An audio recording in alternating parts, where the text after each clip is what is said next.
say, Butchie, 10-1 start for the Packers? You did, yes. I might have overcooked that a bit. No, that's what you said. Might have overcooked it. 8-1 is what I'm looking at because the bye, as I'm looking at the schedule, is week 10. So I don't want to get too far ahead of myself. You just said they're 8-1. That's pretty far ahead of yourself. Okay.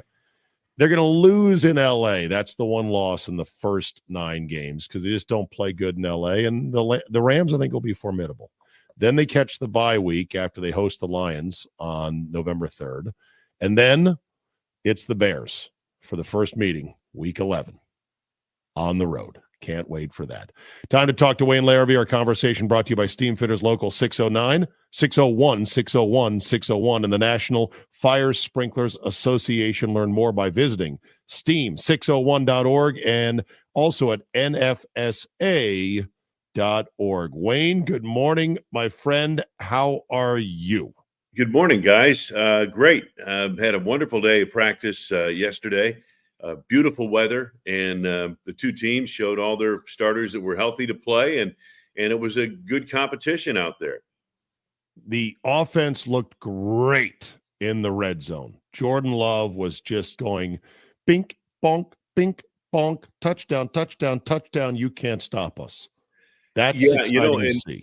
That was great to see because the Ravens are one of the better teams at red zone defense in the NFL, and that was really good to see. I thought the team in general, though, guys, and what we were looking for, and I was with Billy Schmidt and John Kuhn, what we were looking for was to see something a little bit more than just statistics and touchdown throws in the red zone, that type of thing. We were looking to see how the two teams matched up physically, and I thought the Packers matched, the Ravens play everything physically. They're one of the most physical teams in the league, and I thought the Packers answered that very well and had a good practice. So fair to say that the being pushed around in Denver narrative that LaFleur did not like, his message was received by the team because they gave it more, what was the word? Strain. More strain and effort out there yesterday. I would say so, Czabe. It helped that they were home. It helped that the altitude was not 2,580 feet or whatever a mile is. 5,480. Yeah, okay. It helped that it wasn't 95 Sorry. degrees out there. It was a beautiful day. But I think that this practice showed a little bit more of what we'd been seeing in training camp from the Packers rather than the Denver situation. 5,280 is mile high. That's mile high, that's right. 1 mile high, 5,280 feet. Wayne, when we look at this, obviously this kind of wraps up the preseason unless the starters play. When you left 1265 yesterday, did your gut say, based on what you heard from Matt LaFleur, based on what you saw yesterday, what does your gut say about if they're going to play their starters Saturday? First off, we hear from Matt LaFleur before practice and not after. So Okay. I have no idea what he's thinking in that regard. The vibe in the locker room pretty much was, the starters got done the work they needed to get done, got some good things accomplished, but on both sides of the ball. The other factor, we talk about the red zone performance by the offense, and they moved the ball in the 2-minute drill they play at the end of practice. They did a good job there getting into field goal range. But today, I think a lot of us were watching how that defense would defend Lamar Jackson and his weapons. And you saw pressure up front constantly in that, scrimmage against the Ravens. And I think that's the thing I took away. So the long story short, I've already gone long in the story, but it didn't seem to me like the starters are going to play based on what we heard in the locker room yesterday. And before practice, Matt LaFleur kind of was like, "Hey, we got to have to wait and see." So it'll be interesting with the starters not probably playing. Who has the biggest amount of pressure on them to perform Saturday afternoon? I would say the kickers up until about a week ago, but I'm going to say the backup quarterbacks. Okay. There's a lot to be kind of gleaned there in this game coming up over the weekend. It'll be interesting to see how it's handled. Some coaches will take, in a competition like this, will say, okay, let's say the second string is playing. Sean Clifford will get time with the second string, and then Michael Pratt will get time with those same players up front to give the coaches an evaluation of how these guys do during the game with similar casts around them. I don't know how they'll play it, if they'll play it that way or not. I don't know if Pratt will get the start or not. We'll have to wait and see. But I do think that's the one. That's a fairly major decision that they've got to make. They've got to decide who's the backup quarterback. Will they keep 2 or 3 quarterbacks on the roster? That's and, what. Yeah. That's a huge question. So we'll have to wait and see on that. But I think a lot of that performance will be on Saturday will be important for these 2 quarterbacks. They would practice squad Pratt if they kept him, right?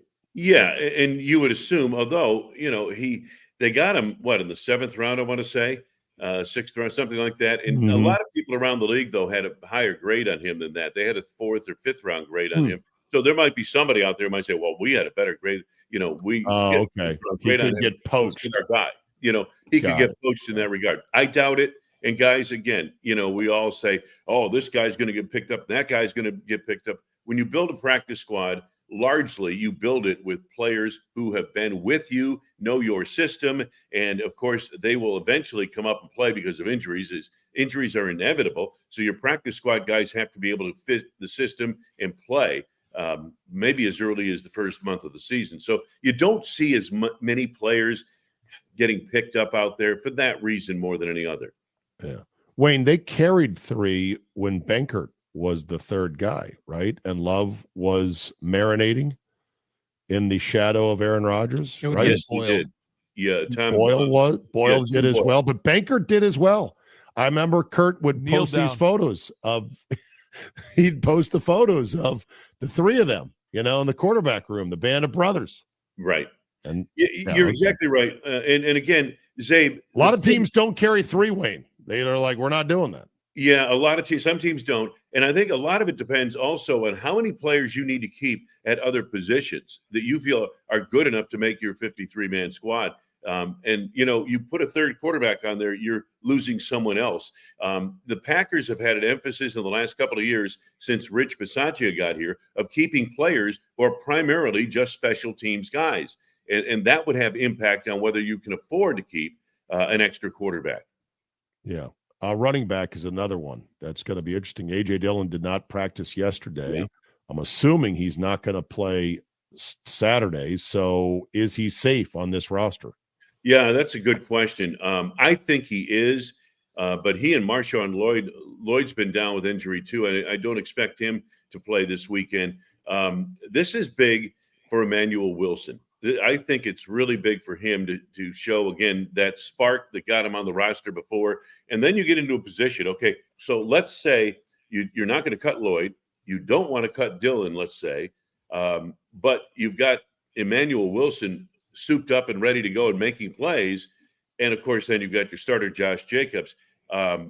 You keep 4 running backs, and that would be odd also. Again, that – 4th running back has got to be able to play special teams.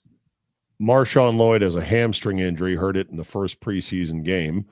And that's tough time to lose for a rookie because the big thing I've always been told, Wayne, is that pass pro with these running backs. Yep. They got to know all the checks and adjustments. Otherwise, your quarterback's going to get killed when he makes that adjustment. So that's tough that he's losing that time as a rookie. It's a great opportunity for Wilson, and I'm rooting for the kid big time. Yeah, I don't want to see Dillon be the odd man out, but it could be interesting. What about Keyshawn Nixon? I saw somebody. Sorry, one more. Go ahead. Last point on A.J. Dillon. No, I just think you're right about Wilson. He's a great story. If he can bring that pop to the lineup, he'll earn a spot on this roster. But what's unfortunate for the Packers is that Jordan Morgan's been out with injury, the offensive tackle. I should say guard, although he was on the field yesterday, didn't take part in the team drills. Marshawn Lloyd, Edgerrin Cooper's the guy we all want to see out there. And he's getting close. And maybe he plays in this game, maybe not, but I didn't see him do anything in the team portion of practice yesterday. At least if he did, I missed it. All right. Keyshawn Nixon, aside from what he can do on kick returns, is his role in the secondary going to be diminished given the guys they've got now bubbling up, the late round picks, as well as the return of Stokes? Return of Stokes, and also the 2 safeties to keep an eye on. and that is Bullard, who will probably start at safety. But Evan Williams has had the camp of all camps. He's up to about 8 interceptions now, had another one yesterday. And this kid, just the ball finds him. And John Kuhn keeps yelling at me, he's Micah Hyde. He's Micah Hyde. If he's Micah Hyde, you better get him you damn well better get him on the field, and you damn well better not let him get to free agency in 4 years. Yeah. Okay. So, anything else before we shove off and have one last preseason game tomorrow on a beautiful, sunny, blue sky, Green Bay, Wisconsin day, and get ready for the football season? Anything else? I had a chance to meet and talk a little bit with John Harbaugh. He said, the best thing about this game and this week is that the game's at noon on Saturday. And everybody can get out. Exactly. Wayne, I do have one quick one for you. That wide receiver group.